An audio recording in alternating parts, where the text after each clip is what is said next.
Hi everyone, and welcome to a new story. A story full of courage, hope, and inspiration. Today, you're going to hear the true story of a man who faced great challenges but never gave up. His name was Franklin Delano Roosevelt, and he became one of the most respected leaders in the world. But this is not just a history lesson. This is a journey that will help you learn English with meaning. With every word, every sentence, and every emotion, you will grow, not only in language, but in life. Franklin was not a perfect man. He was once a shy boy from a quiet town. He had dreams, just like you. He had fears, just like all of us. And one day, his life changed forever. He lost the use of his legs, but what he found was even stronger: the power of the human spirit. In this story, we will travel back in time to see where he came from, how he lived, what he believed, and why people followed his voice in the darkest moments of history. This is a story of light in darkness, a story of standing tall, even when you cannot stand at all. And as we go through it, you will practice your English naturally, with easy words, clear sentences, and powerful emotions. So sit back, listen closely, and open your heart to the life of Franklin Delano Roosevelt, a man who taught the world that hope is stronger than fear. Let's begin. Franklin Delano Roosevelt, often known simply as FDR, was born on January 30th, 1882, into privilege and prestige in Hyde Park, New York. His family was wealthy, descended from Dutch settlers who had prospered for generations. His father, James Roosevelt, was a railroad executive and landowner, and his mother, Sarah Delano Roosevelt, was deeply protective and shaped much of his early life. Unlike many children of the era, FDR was privately tutored until he was 14 and then sent to Groton, an elite preparatory school in Massachusetts. The values of service, duty, and leadership were drilled into him from an early age. After Groton, Franklin entered Harvard University, where he was more social than scholarly. He edited the Harvard Crimson, dined with the elite, and carefully cultivated connections. Though not academically brilliant, he was charismatic and confident. During his time at Harvard, he fell in love with and married his distant cousin, Eleanor Roosevelt, the niece of President Theodore Roosevelt. Their marriage in 1905 united two powerful Roosevelt branches and set the stage for a shared life in politics, even if that journey would be filled with emotional complexity. After Harvard, Roosevelt briefly attended Columbia Law School, but dropped out when offered a job at a prestigious New York law firm. However, it soon became clear that law was not his true calling. Inspired by his famous cousin Theodore, Franklin entered politics. In 1910, at the age of 28, he won a seat in the New York State Senate as a Democrat, an achievement in a Republican-dominated district. He began building a reputation as an independent thinker, willing to challenge party bosses and entrenched corruption. In 1913, Woodrow Wilson appointed him Assistant Secretary of the Navy. It was a vital post, and Roosevelt flourished in it. He toured battlefields, reformed naval administration, and developed an eye for national defense and international affairs. The job also allowed him to travel and understand the machinery of government. By the time the 1920 presidential election came, FDR was seen as a rising star and was nominated as the Democratic vice presidential candidate. Though the ticket lost badly to Warren G. Harding, Roosevelt's name was now known across the nation. Then came the fall. In the summer of 1921, while vacationing in Campobello Island, Roosevelt was struck by a mysterious illness, later diagnosed as poliomyelitis. Within days, he was paralyzed from the waist down. The vibrant, athletic, and ambitious man was confined to a wheelchair. Many believed his political career was over. For years, Roosevelt fought privately and publicly to regain control of his body. Though he never walked unaided again, he taught himself to stand with braces, to appear upright, to climb a few steps when necessary, and, most importantly, not to show weakness in front of the public. The period of illness transformed Roosevelt. It stripped away the arrogance of privilege and replaced it with empathy, resilience, and a connection to suffering Americans that few politicians of his class ever achieved. He bought the Warm Springs Resort in Georgia, where he spent time undergoing therapy, and turned it into a rehabilitation center for other polio patients. He remained politically active behind the scenes and rebuilt his alliances. In 1928, he staged a dramatic return, running successfully for governor of New York. As governor, he enacted progressive reforms to counter the effects of the Great Depression, which was starting to grip the nation. His leadership during New York's crisis won national attention. By 1932, the country was deep in economic despair. Unemployment soared, banks failed, breadlines stretched across American cities. President Herbert Hoover had lost the public's trust. Roosevelt won the presidency in a landslide, promising a new deal for the American people. It marked the beginning of one of the most transformative eras in U.S. history. Over his first 100 days, Roosevelt unleashed a torrent of legislation. Banking reforms, public works programs, agricultural supports, and industrial recovery plans. He created Social Security, the Securities and Exchange Commission, the Federal Deposit Insurance Corporation, and many other agencies that reshaped the American government.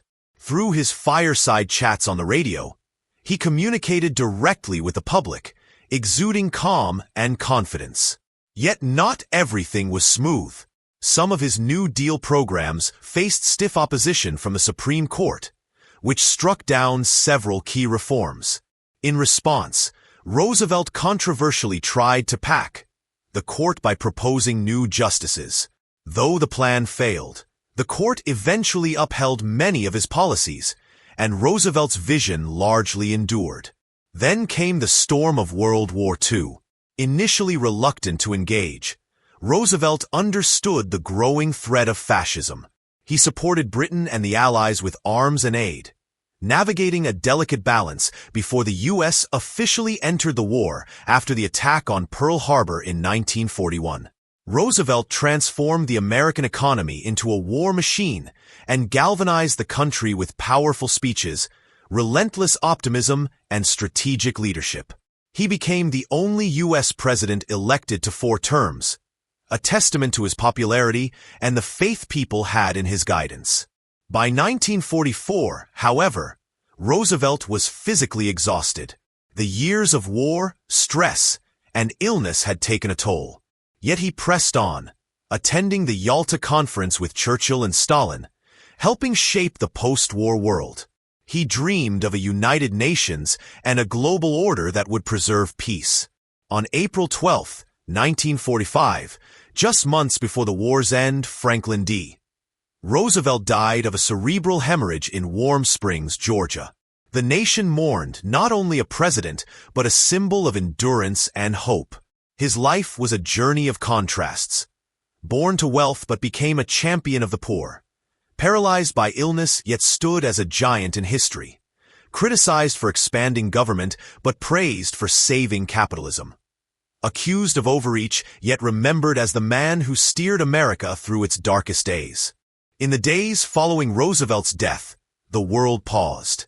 Flags flew at half-mast across continents, not just in mourning, but in recognition of a life that had altered the course of history. Leaders from across the globe, whether allies or former adversaries, sent their tributes. For many Americans, Roosevelt had been the only president they had ever known, leading the nation through economic despair, war, and recovery. His presence had become synonymous with stability. But what truly made Roosevelt a legend was not just the volume of his achievements, but their endurance. The programs he established under the New Deal didn't just provide temporary relief. They redefined the role of government in the lives of citizens. Social Security became a pillar of retirement. The Federal Housing Administration helped build middle-class America. The Rural Electrification Administration brought power and light to millions. These weren't just policies, they were promises fulfilled.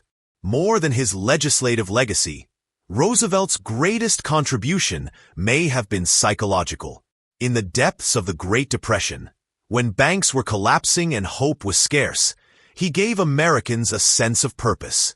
"The only thing we have to fear is fear itself," he declared at his 1933 inauguration, and in saying so, helped Americans believe in their own resilience again. His confidence was infectious, even when the solutions were uncertain. He dared the nation to act boldly, and reassured them that failure was part of progress. His leadership during World War II also cemented his legend. He was a strategist, a communicator, and a unifier. Working closely with Winston Churchill and later Joseph Stalin, Roosevelt became one of the architects of victory. His vision extended beyond the battlefield. He saw the war not only as a fight against tyranny, but as an opportunity to create a more just global order. The seeds of the United Nations were sown under his guidance, based on his belief that peace required cooperation, not isolation. Roosevelt's rise from a privileged aristocrat to a symbol of democratic endurance is one of the most remarkable transformations in political history. His fall, from physical strength to paralysis, did not cripple his will. Instead, it deepened his character and broadened his perspective. He came to embody the idea that suffering could breed strength, and that leadership was not about perfection, but perseverance.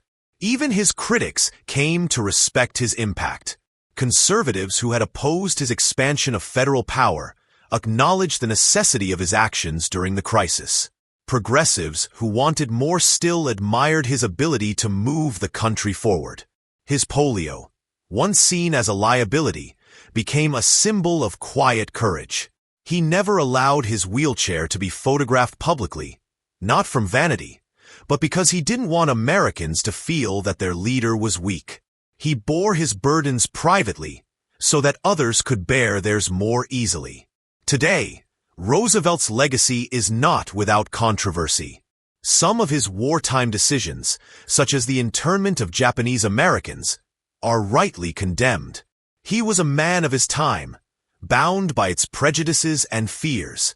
Yet, the weight of his accomplishments, the lives he touched, and the institutions he built cannot be denied. He changed the presidency itself, expanding its power, visibility, and moral leadership.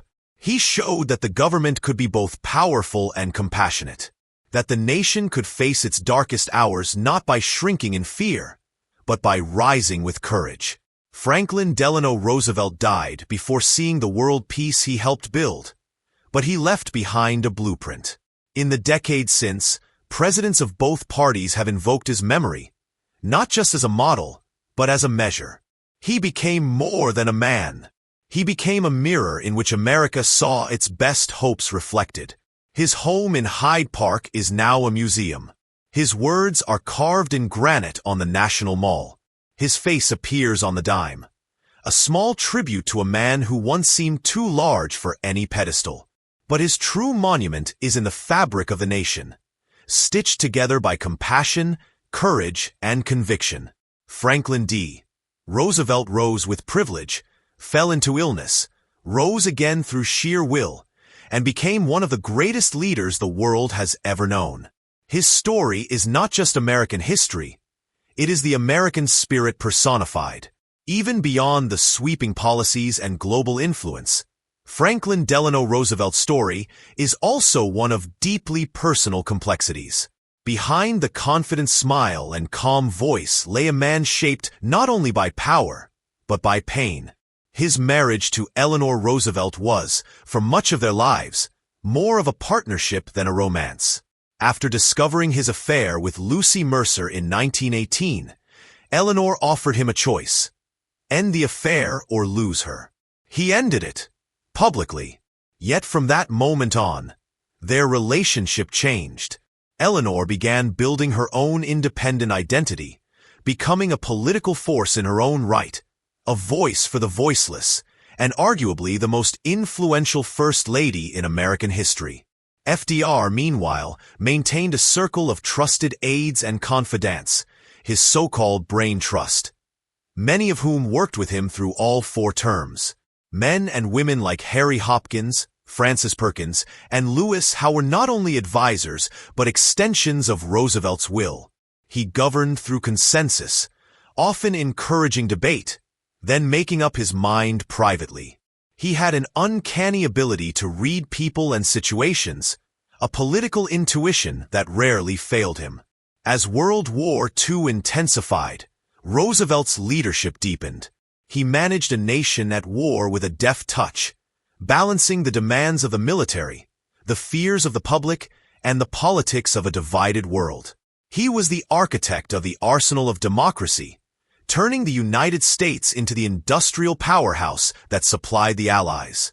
The Lend-Lease Act was his bold answer to a moral dilemma: how to support nations under siege without dragging America into another world war. When Japan bombed Pearl Harbor, FDR stood before Congress the next day and delivered one of the most iconic speeches in American history, a date which will live in infamy. With that, he brought a hesitant nation into a global conflict with purpose and unity. The war tested his endurance as much as his vision. He dealt with competing Allied egos, military defeats, and the heavy toll of sending millions into battle. Yet through it all, he retained the trust of the people. His fireside chats continued, war briefings now filled with both sobering truths and quiet strength. He often spoke of sacrifice, of shared destiny, of democracy's survival not being guaranteed, but earned. As victory approached in 1945, Roosevelt's health was clearly failing. Photographs from the Yalta Conference show a thinner, more fragile man. But he pressed on, determined to see the war to its conclusion and to lay the foundation for lasting peace. His dream of a united nations was not just a diplomatic concept, it was a moral imperative. He had seen the failure of the League of Nations after World War I and knew that peace required structure, shared responsibility, and the political will of nations. When he died in Warm Springs on April 12, 1945, it was as if the heart of the nation had stopped. Americans wept openly. Soldiers paused in silence. Radio programs halted. It was not just a president who had passed. It was the steady voice through the storm, the calm in chaos, the father figure of a wounded world. Vice President Harry Truman, upon being sworn in, said simply, "I felt like the moon, the stars, and all the planets had fallen on me." That sentiment was shared across the country. For many, Roosevelt had been a constant. Through the Depression, through war, through recovery. His death marked the end of an era. In the years that followed, historians would debate his policies, scholars would dissect his leadership, and biographers would try to untangle the threads of his private and public lives. But the American people, generation after generation, would remember something more enduring: the way he made them feel. Safe, capable, united. His fireside chats live on in archives, but more than that, they echo in the DNA of modern leadership. The idea that presidents should speak directly to the people, with candor and reassurance, began with Roosevelt. His approach to crisis management, measured, empathetic, and firm, remains a model not just for presidents, but for leaders around the world. Roosevelt's story defied expectations. He was born into comfort, yet became the champion of the poor. He was paralyzed in body, yet moved a nation. He governed during two of the greatest crises in modern history and emerged not broken, but immortalized. His rise, and rise again wasn't just political. It was human. He took fear and turned it into resolve. He took despair and turned it into action. He took the presidency and redefined it for the modern age. His name would be carved into stone, his portrait would be stamped onto currency, and his memory would be cherished across decades. But even more than that, his life became a parable of courage. He reminded the world that strength is not the absence of struggle, but the mastery of it. Franklin Delano Roosevelt didn't just lead America through its darkest times. He gave it a reason to believe in the light ahead. And for that, he didn't simply become a legend. He became a legacy. In the end, Franklin Delano Roosevelt was more than a statesman. He was a symbol of what the human spirit can endure and achieve. He lived in a body that failed him, but carried a mind and soul that refused to surrender. He saw a nation broken by poverty and rebuilt its faith.